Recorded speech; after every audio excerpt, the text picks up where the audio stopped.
여보게 친구, 오늘도 참 고생 많았네. 집안일을 마치고 혹은 퇴근길에 잠시 멈춰서서 거울을 본 적이 언제인가. 거울 속에 그 사람이 누구인지 낯설게 느껴질 때가 있지. 흰머리는 언제 이렇게 늘었는지, 눈가의 주름은 또 언제 이렇게 깊어졌는지 말이야. 우리는 평생 앞만 보고 달려왔네. 자식들 키우고 내 집 하나 장만하려 애쓰고 남들 눈에 뒤처지지 않으려고 참 숨가쁘게 살았지. 그런데 문득 이런 생각이 들지 않나? 나는 지금 무엇을 위해 이렇게 바쁜가?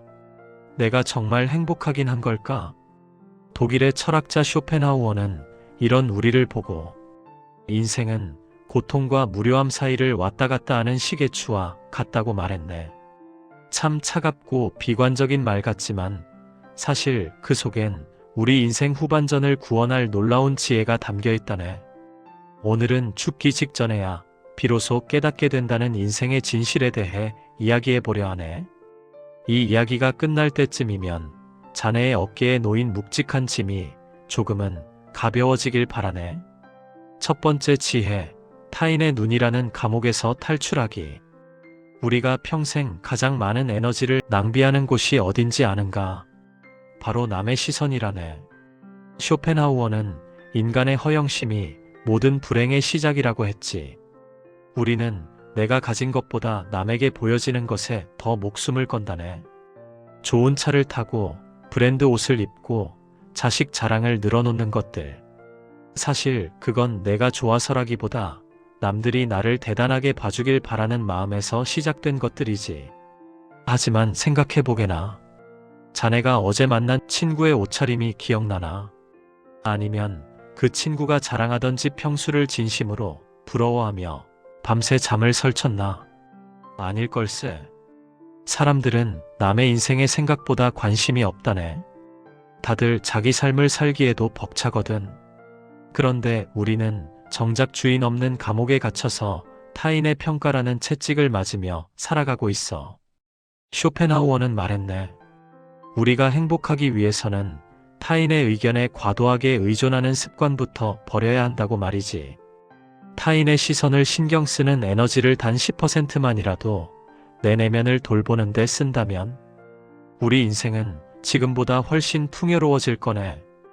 남의 눈에 비친 나를 가꾸기보다 내 영혼이 정말로 원하는 게 무엇인지 묻는 것. 그것이 인생 후반전에 우리가 가장 먼저 배워야 할 첫 번째 과제라네. 친구가 좋은 차를 샀다고 해서 자네의 가치가 떨어지는 게 아니네. 자식이 대기업에 못 갔다고 해서 자네의 부모로서의 삶이 실패한 것도 아니야. 이제 그만 타인의 눈에서 도망쳐서 가장 편안한 자네 자신으로 돌아오게나. 두 번째 지혜, 고독은 외로움이 아니라 귀족의 향기다.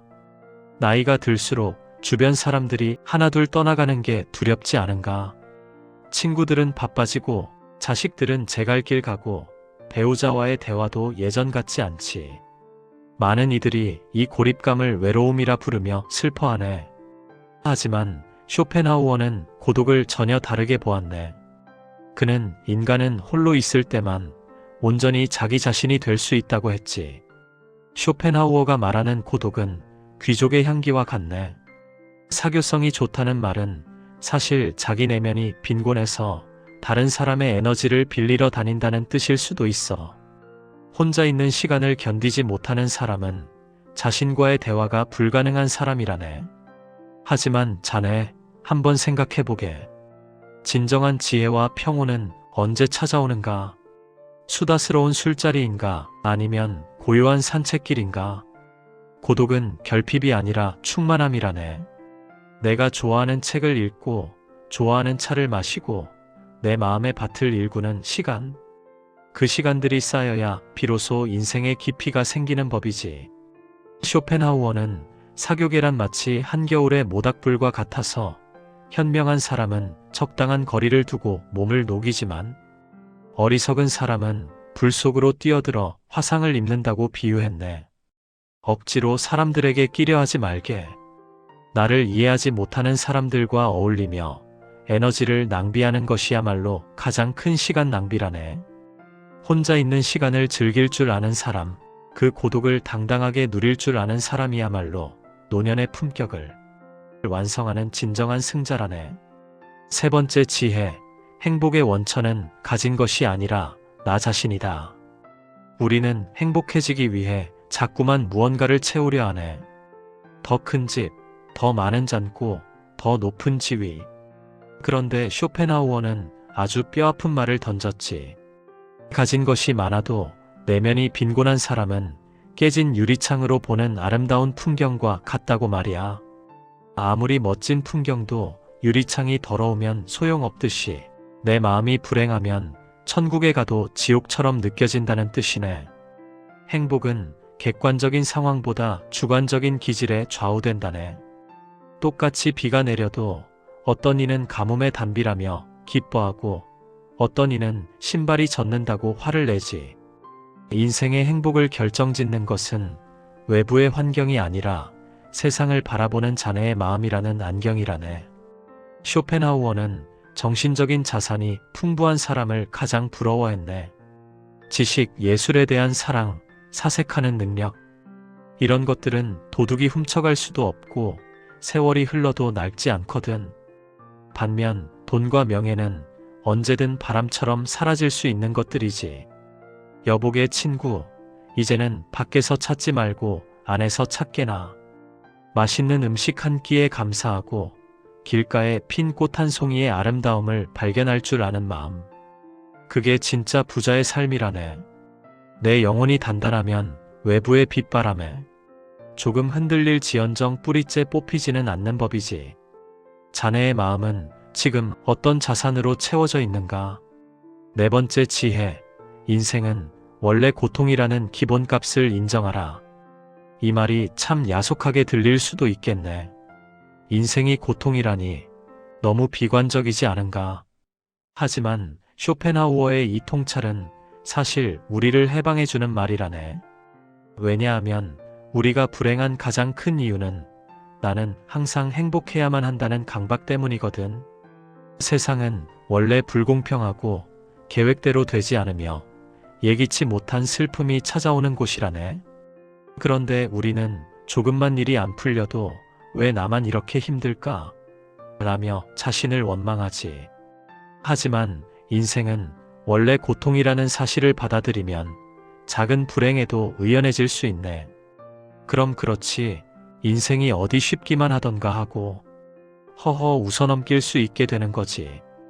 반대로 생각하면 고통이 기본값인 인생에서 가끔 찾아오는 소소한 기쁨들이 얼마나 기적 같은 일인가.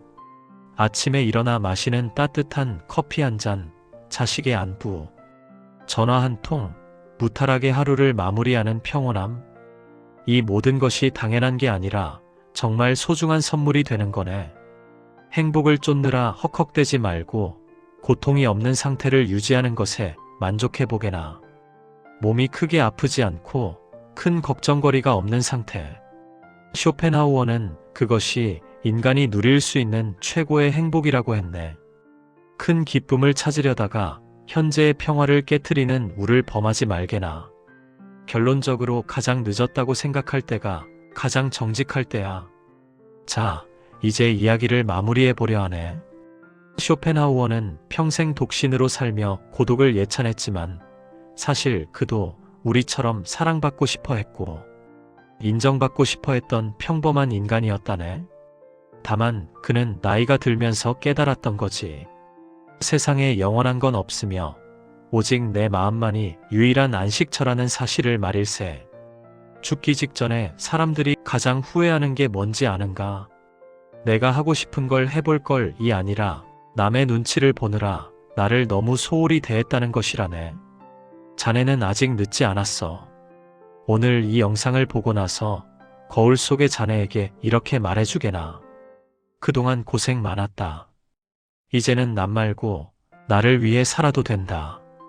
인생의 가을은 잎이 떨어지는 계절이 아니라 열매가 익어가는 계절이라네. 남의 시선이라는 잎사귀들을 다 떨구고 나면 그제야 자네라는 고유한 열매가 드러나겠지. 그 열매는 그 누구의 것보다 달콤하고 단단할 걸세. 여복의 친구, 오늘 밤은 부디 평안하게 잠들게나. 자네는 충분히 자격이 있어.